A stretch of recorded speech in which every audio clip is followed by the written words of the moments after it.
I'm Mashud, and welcome to the Hot Seat. The Hot Seat is an open and honest interview with guests from all different professional backgrounds talking about their careers, personal lives, the parts in between, and what keeps them going.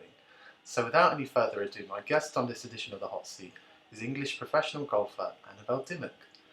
Annabel currently plays at the Ladies European Tour, and having turned professional in 2016, Annabel won her first Ladies European Tour title in 2019 at the Jabrat Ladies Open. She also, as an amateur, competed at the Youth Olympics, Curtis Cup and the Junior Ryder Cup. She was also ranked #1 amateur in Britain and Ireland in 2014. Hi. How are you? Hey, yeah, I'm good. Yeah, I'm happy to be in the hot seat today. Thank you. Thank you for coming on. No, you're welcome. But how are you though? How have you been? Yeah, I'm okay as I can be at the minute. Obviously, I'm not working at the minute, so that's pretty tough. Obviously, paying a mortgage and all grown-up things like that. So that's been tough. It's been a little mentally challenging, but I'm starting soon, and I'm just literally just focusing on that.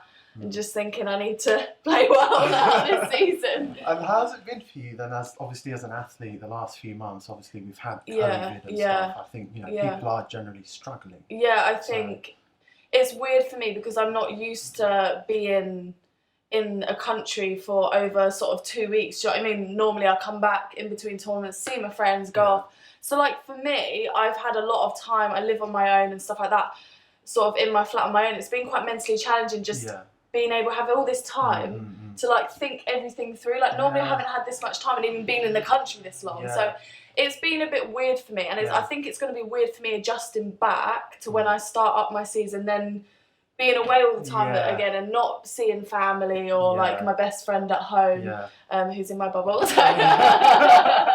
So that's going to be weird. Like I spent a lot of time with my best friend that like is my home best friend, but normally we just talk every day on FaceTime, so it's been so nice actually spending time with her. But it's weird, then I've got used to spending time with her again. Do you know what I mean? It's just so it's just switching back and forth from the two lives, really, being home and being away. So that's been a bit weird. So I just want to go back to the beginning, Annabel.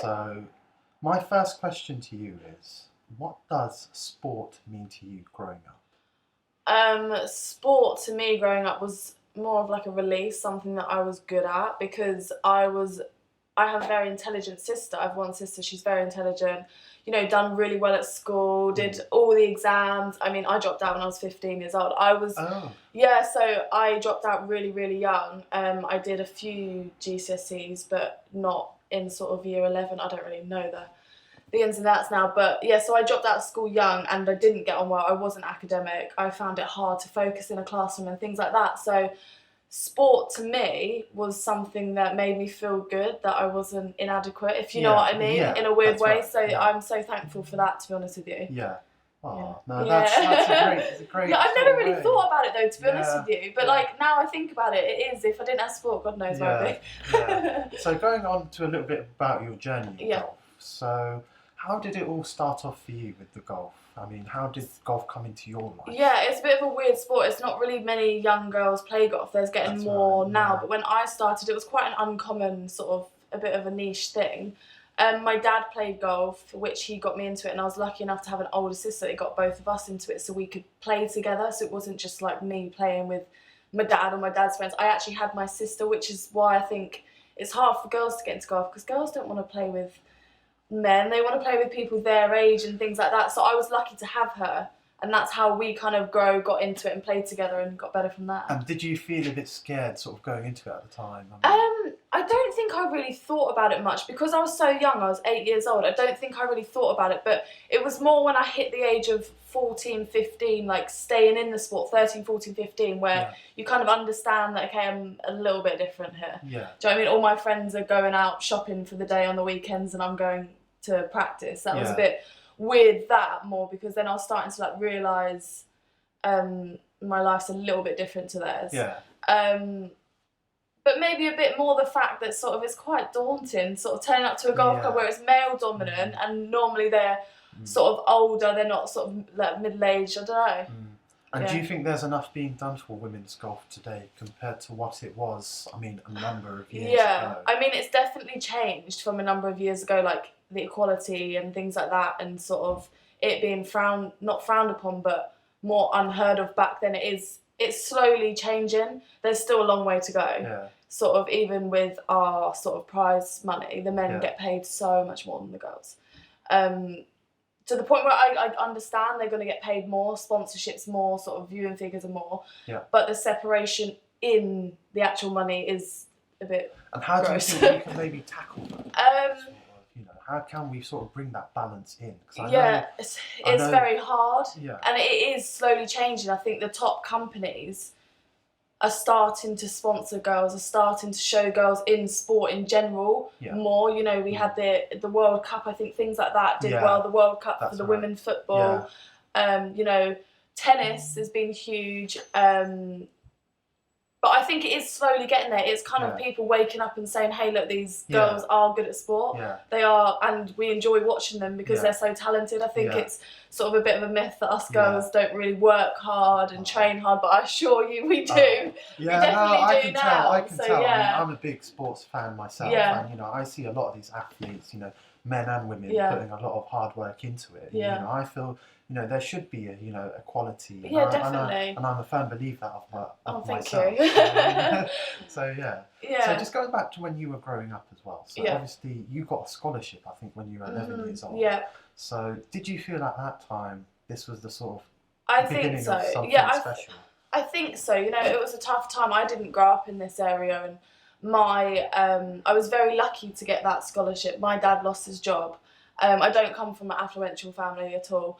And I think if I didn't get the opportunity with that scholarship, I'm not sure that I would be here today. So I'm very thankful for Wentworth for offering that to me. And I think when I got that opportunity, I was like, wow, they've helped me out. And I think it was more like I then went to represent the club, and I'm still representing the club now. I'm so proud of it because I appreciate what they did for me when I was younger. Yeah. And I think that does give you a bit of a kick out the bum. Do you know what I mean? If someone's helping you out, you feel like, oh God, I'm going to go to practice. I've got to work hard because I've been given this opportunity. And I guess it's a sort of thing where in your head you're thinking, I want to give back. Yeah, exactly. They gave me an opportunity. I don't want to let them down kind of thing as well. Yeah. So I think that was really good for me to get that, and I'm forever thankful for that. Now, you had a fantastic amateur career. Yeah. You know, you were #1 in 2014 in Britain and Ireland. You know, #1, and you were also part of the Youth Olympics, Curtis Cup, and the Junior Ryder Cup. Yeah, wow, gosh, you know your knowledge. I love it. I love it. No. I mean, you know, it's an amazing journey, and the way you've just started, you know, growing into it from your father, and you know, going all the way into the amateur. Yeah. So, did you feel at that time, before turning professional, you were, after competing in these events, you were ready to sort of take on that league? I think that's why I think it's why I turned pro quite young. People say, God, you turned pro young. Did you not want to go to college? Did you not want to do this? And do you know what it was for me? Like, I always need the next challenge. I'm sure like most sort of sports people and anyone that even takes it up as a hobby, you need a challenge. And I know it sounds so cringe, but it's like I completed it. Do you know what I mean? I completed the amateur stuff. You know, I turned pro off 9th in the world. I was ready then, and I felt like if I didn't take that jump, I'd be sitting, say, another year as an amateur, and be like, well, there's not loads more. I played in the cut, like you said. I don't even need to say it. It's great. Tell me more. No. I did everything. Yeah. So I felt like I needed that new challenge, and I went from a big fish in a small pond to then like tiny fish in a huge pond when I turned pro. I thought, you know, I was obviously very high confidence, which was good. That's why it was good for me to turn pro then. But I've learned so much since turning pro that I think, but I feel like you have to go through that. You have to learn your trade, no matter what the age when you turn pro. You know, there is exceptions where people just arrive straight away. But a lot of people struggle for a few years and feel comfortable. You've got to feel comfortable. Yeah, I mean, that's just like how you said. You have to find your craft, and you have to build on it from the beginning before you reach the top. 100%. And which is what you've done. You've done a fantastic job of it. Thank you. So, that's it. No one jumps in and is world #1 straight away. You don't see behind the scenes struggles to get there. And it's just so inspiring. It's so inspiring, you know, because obviously part of me is being a journalist, and you know, you're doing your research, and when I've read up on you, it's just like, wow. Oh, bless you. Thank you. Annabelle's just, you know, she's really, you know, she's really turning it up. Turning up the heat. So obviously having that time in 2014 being in those events. How did that all come about then? Were you being scouted at the time when you were playing, training? I was going through the England squads when I was about, I can't really remember exactly. That's but right. I think you've actually played at all national level. Yeah, so I played at all. So the England squad going up through there, and we would go away to certain tournaments as a squad. I still have best friends from that England squad, so it's amazing. Yeah. One of them's my roommate on tour, Oh. who was my best friend in the squad, and we've just moved up together. And it's a weird thing when I look back, and it's like, how did I get from when I was 8 to not being able to play or just getting in the club competitions, then to sort of turning pro off 9th in the world or whatever. Yeah. But it's like small steps. Yeah. You don't realise that was like 4 years in the making. Yeah. But it's like you chip away, and that's what I'm saying. Like when I was, say, if I was playing for my club, the next thing, right, I need to try and get in a regional England squad. Got in a regional one, right, I need to get in the national one. Yeah. And then you're in the national one, and you're there, and you're playing in all these different tournaments to get your world rankings up. Yeah. So it's just like chipping away. Like it takes years to get there. Yeah. I mean, when I left school when I was nearly 6, just turned 16, 15 sort of age. My dad, because my mum didn't want me to leave school because my mum works in the school, so she's an attendance register. Yeah. So she was like, oh my gosh, like this is crazy, Annabel, you have to get in school. She was like crying in the morning. My dad was like, look, I said, I hate school, I'm not going there. He used to cry and be like, no, you're not taking me there. My dad was like, right, if you're doing this, you are like doing it properly, being a full-time golfer, that's the point. And I went from like 500 in the world, and within a year I think I got to 9th, and that was in the 2014 year.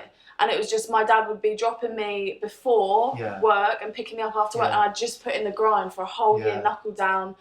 And then it got me where I was, so that I could turn pro, that it fast-tracked me kind of thing. And that's why when people come to me and they say, you need to do this, this is the way to do it.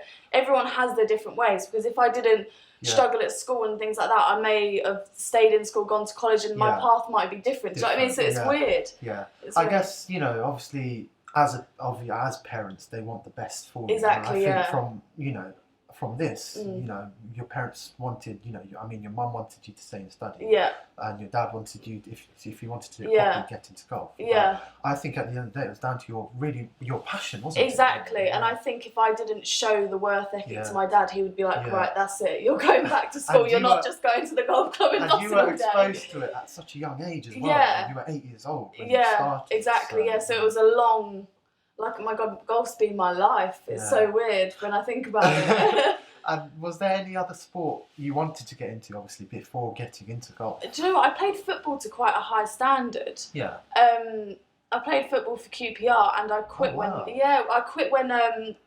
so training went to like 3 times a week. I was quite young. I was still like sort of 13. It was just when I got the scholarship and stuff like that. And I turned to my dad and I was like, when they came to me, they're like, right, training's going to 3 times a week now, because going up the age groups. And I remember turning to Dad and being like, but Dad, I won't have time to practice. And at that point, like, he could tell from my reaction that I was actually really upset that I got into the next squad where training would go up and this and that.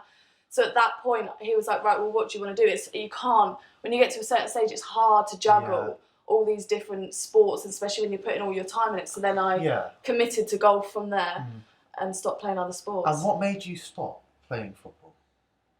Just because I was just committing myself to golf. Yeah, just because I didn't have the time to be at the top of level in one sport and another. Like, it just, try. My dream when I was younger was to play for England for 2 different sports. Wow. Yeah, I wanted, and at the time I was playing, looking like I was getting into the Golf England squad, and I was really trying. Wow. And it's just too hard. You can't do it. It's too hard. The training to get into the England was 3 times a week, and like, I thought, when you're young, you don't think things quite through. No, this is so inspiring. But that was my dream. Unfortunately, maybe I'll go back to it one day, you never know. But do you ever feel maybe if you carried on with the football? Yeah. For example. God, I don't know. You could have maybe, made it somewhere, yeah, I think so, because I work, I'm a hard worker, so maybe, but competition's so tough in all of these. That's why you have to be 100% of it, otherwise you're never going to get to the top of something. Yeah.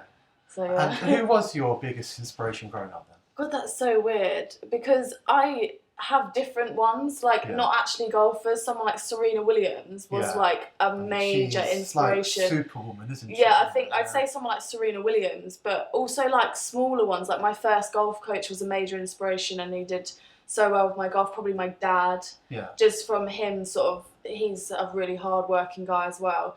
Just like them, sort of, I have smaller, weird, niche ones. Did you feel they rubbed off on you then? Yeah, definitely. So. Like more an inspiration. I believe like you learn when you're younger. What you see is what you learn. And I remember seeing my dad sort of grinding and this and that and stuff like that. So my dad played a bit of football, and he'd sort of after work go and coach me down the park. And I learned from like his work. Yeah. Got to work at it. I think that's what I learned from him, and that was like an inspiration. And obviously, having turned professional, 2019 was a very big year. You won your first Ladies European Tour title at the Jabra Ladies Open. Yeah. And I remember, obviously, before interviewing you, it was quite a close call, wasn't it? It was a very tight game. It was quite close. It was back and forth the whole final round with the girl who was the home favourite, so the crowds were all really cheering her on. Oh. But it gave me a bit of a fire in my belly, do you know what I mean? Shut the crowds up. So. And what was that like for you? I mean, that whole experience, of winning it, and it's your first major Ladies European Tour title. It must have felt like it was. Do you know what it was like? I got off the course, and I remember someone saying to me like, "How did you feel?" Like I didn't remember it. Yeah. Like I was so in a zone, and I was so focused on what I was doing and what. I can't actually remember thoughts on the course. It is the weirdest thing, and I've read it. Once I had that, I was like, "That's so weird. Like, how can I not remember?" Do you maybe feel like there was just so much going on? I think there was so much going on, and I think I did well mentally that week. That I was just in my own bubble, and I wasn't concerned about other people. But I remember when everyone ran on the green after. That's when I was like, "Oh my gosh, I've won!" And I just broke down then, and that was it. Oh. I realised it, but it was such a nice feeling. It must have been such a nice feeling. Oh, it was so nice, because obviously you as athletes, you put in so much time, dedication, a lot of hard work, and it's rubbed off. Exactly. It was nice. Like when I won, it's like, oh my gosh, that hard work. Yeah. It wasn't just a waste of time having sort of numb hands and things like that from the cold. So that was amazing, and it actually like spurred me on again. Yeah. Like, because when I was an amateur, I was doing well in a lot of things sort of my last year, and I felt like I was a bit flat when I turned pro. Like, I expected to do better than I did. Yeah. So, like, when I won, I was like, oh my gosh, that is such a relief. Like, this hasn't been a waste of time, if you know what I mean. Like, in a weird way. Obviously, I know it's not, because I created so many experiences and memories on the way, but it's nice to have that sort of to look back on. Aww. But yeah, for the next one now, though, I'm focused. I'm ready this year. And while you're on tour, obviously you're playing in different courses. Yeah. What is your favourite course to play on then? Oh, that's so hard. Australia, 13th Beach. But to be honest with you, I absolutely love coming home and playing Wentworth, my home track. Why? Because I just know I don't even have to get my bush nut and get a number. Like, it's just like feel home. Yeah. And it is an incredible golf course. So yeah, I mean, you've got some really talented golfers that have come out of there. And actually, this area, that we live in, like, I am so lucky. There's so many amazing golf courses around here. People travel miles to come and even visit my home club. So I'm like, that's just sick. Yeah. And you've got some golfing enthusiasts. That is it. Actually, this area, everyone loves golf. It's amazing. I know you get Bernard Gallagher. Who, exactly. He's very, his success. So he used to mentor me at Wentworth when I was young. Oh wow. Yeah, so he's a great guy and great friend. What did you love about him? He is so wise. Like, just the way that he got it around a golf course. He wasn't the most talented. He didn't hit it the longest. I think I'm taller than him. But he's strong mentally, so mentally strong, and I feel like that's what the sort of older generation players were like. They had to scramble to get it round that course because they didn't have the best equipment. They didn't have this. The greens weren't perfect like they are these days, but they just found a way to win, and they're like winners. And he won the Ryder Cup in 1994 for Europe, actually. The stories that he has to tell as well is just incredible. Yeah, incredible. And obviously his daughter Kirsty. Yeah, Kirsty. She's a big golfing fan as well. Yeah, she's a great girl. So, But so we've touched up on some of the amazing success you've had so far as a professional and as an amateur. But so far in your career, have you had any sort of low moments in your career where you've gone, I don't want to do this anymore. Oh God, loads. I want to give up. And, Yeah. and has there been a moment where you've just decided you want to just really thinking about walking away from the sport? Yeah, I think I haven't for a few years, but I think when I first turned pro, and it was a major shock for me coming from walking into a tournament and your favourite to win, and you do win it or do well in it or whatever, coming from that and then going on tour where I'm away from my family, which when I was obviously an amateur, a lot of the time my dad was either with me because I couldn't drive to the tournaments, or I was with the England squad, and you're with your coach and your squad manager, and you've got your 6 teammates around you. Yeah. Going on tour, I felt so lonely the first sort of year. I'd say it didn't take me until year 2 or 3 at least to actually feel properly settled and actually fine, and rather not have my parents with me. Do you know what I mean? Yeah. So yeah, I found that quite tough. And feeling quite lonely. Obviously, you travel alone out there as well. Yeah. I mean, how do you cope generally mentally? Like, obviously, it's a long. Tournaments are generally quite long. Yeah, they're quite well. long. They can be draining as well. Yeah. How do you generally? Is there a certain coping mechanism you have yourself? I think I'm really lucky that I have a really close friend that I share a room with each week. Yeah. Because, when we get back from the golf course, it's so important to switch off. Yeah. Like, you will literally burn yourself out if you're playing sort of 3, 4, 5 weeks in a row. Yeah. 4 days long, and, you're still thinking about it in your hotel room, going over a shot. That's why, yeah. If you have a bad day, you have to just let it go. Because you're only harming yourself. Yeah. And that's in like life, anything really, isn't it? It is, yeah. You've got to just let it go and just move on from it. Absolutely. So right. that you have to learn that so well, because even in my first year as well, I was getting so upset if my day wasn't going right, and then it would affect my evening, and then it would affect my play the next day as well. You have to just switch off and just be mentally strong and mentally smart enough that to get yourself in the right frame of mind. Like, that round's done. It's all about tomorrow now. How can I get myself out of this frame of mind, switched off, having a good time, having a laugh with your mates. Yeah. And then ready for the next day. Yeah. I'd say probably just learning to deal with rubbish days, probably. Yeah. And obviously, you've been involved with mixed events as well, and you've played with the likes of Tom Watson, Dustin Johnson. Sorry, yeah. How's that sort of playing with other professionals helped you develop your game as well? Like, have you picked up anything you can learn? You put it in your class? Yeah, definitely. I think playing with sort of someone like Tom Watson, he is so experienced and he has been there 10 times over. Yeah. So just when I played with Tom Watson, just trying to pick their brains as much as possible. I always got told when I was younger, if you play with someone better than you, you've got to learn off them, you've got to learn. Yeah. And I think someone like Tom Watson, I learnt so much playing with him a few years ago. And just recently, obviously, playing with Dustin, and then he went and won the tournament after as well. That's right. Yeah, that was incredible. Yeah. It was more with him for me. What helped is he was so complimentary of my game and sort of built my confidence up. I walked out of that round and I played really well with him, and I felt like I'd won a tournament because I'd got so much confidence off him being like, you're there. Like, you just need to keep going and it's there. You don't need to find anything. And that was like a massive confidence boost walking away. Someone like him says that, world number 1. I'm like, I'm listening to that. So, okay. And it must help, as you said, it must help you a lot massively with, having that push. And I think with all sports, it's, it's nice to have someone, just sort of, getting a few pointers and stuff. And like you said, exactly. Definitely. It must have been really helpful. It was really helpful. I learnt a lot of them, which is good. So I'm just going on to more the fitness side of things now. So obviously you train. Yeah. And while in the gym, is there a certain part you focus on in particular? Because I know posture can be very important with golf. So I imagine you probably have to train a lot on your back and, it's a lot of back. A lot of the power comes ground up. So it's like legs, glutes, a lot of core. It's functional movement.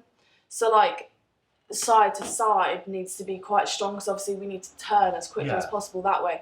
So a lot of the movements that I do in the gym are sort of golf swing based up this way, sort of where you're coming up through the ball.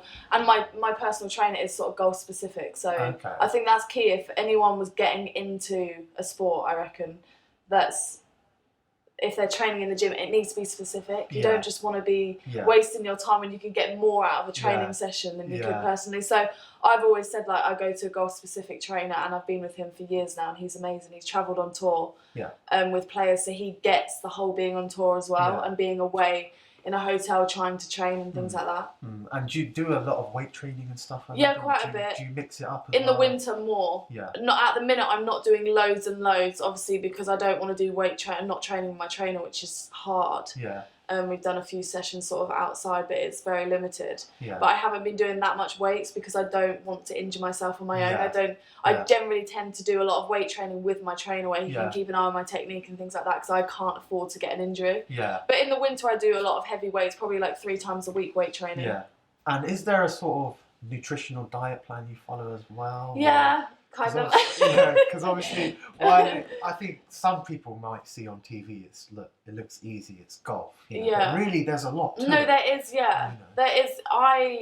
I'm pretty good with my diet. I just generally, if I'm having a balanced diet and if I'm getting nutrients, I allow myself a treat. It's fine. And what is your sort of cheat day? My cheat day is probably getting a takeaway. I'm not gonna lie. Yeah. I love fish and chips as well. Fish and chips is like my go-to if I'm having a cheat meal. Yeah, it's a go-to. And a lot of chocolate. A lot of chocolate. Yeah. What's your favourite chocolate, Annabel? Dairy milk, fruit and nut. Oh god, That's a dreamy. good top. Yeah. So, and I've got another question for you. Here's one. It might make you think as well. Oh gosh, okay. Can you give us, Annabel, 3 different things that people don't know about you Oh my goodness. Okay, I'm gonna go simple first. I'm a Libra. Right. Yeah, Libras, and I'm quite Libra as well. I'm not gonna lie. Like, you know, when you Google it and you're like, yeah, that's me. It's actually me when I Google it. Oh goodness. Okay. Here we go. That's one. When I'm at home, I love going out with my friends, clubbing, love dancing. Yeah. What's your favourite genre? R&B, rap. Who's your favourite one artist? of them. Oh my god, I have loads. Like, it changes daily. But like at the minute, I'm listening to like a lot of Little Baby, like people like that. Yeah. Obviously, like old school Drake, but he's quite mainstream. Yeah. So I try not to listen too much mainstream. I feel like it gets overplayed. Yeah. Right, I've got one more. One more. Okay. God, you really sprung this on me, didn't you? I have. I thought I'd surprise you. Okay, one more. I am a pretty fast runner. Are you? Yeah, I'm pretty good. Like 100 sprint. After that, I'm done. Like, I'm not that actually like cardio fit. Okay. But like sprinting, power moves, I'm really good. So you're more of a short distance. Yeah, short distance. Okay. Yeah, That's short nice. bursts. I'm pretty good at that. That's good to know. That's good to know.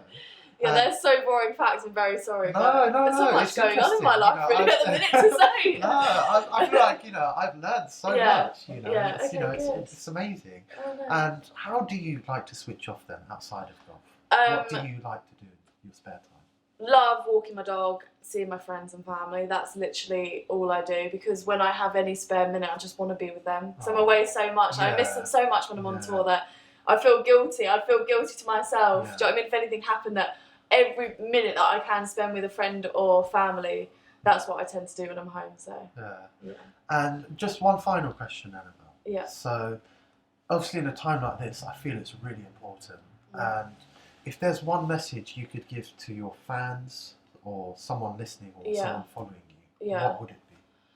Just keep going. It's tough at the minute, especially. It's such tough times for mental health. I feel bad for people that have young kids. I consider myself very lucky living in a rural area where I can go on nice walks. But just keep going, guys. Time will get better. And I would say, obviously I should say something a bit athletey, but if you ever feel down, honestly, doing a workout has helped me so much, my mental health, just getting a sweat on, something like that. Yeah. But yeah, just keep going. We've got this.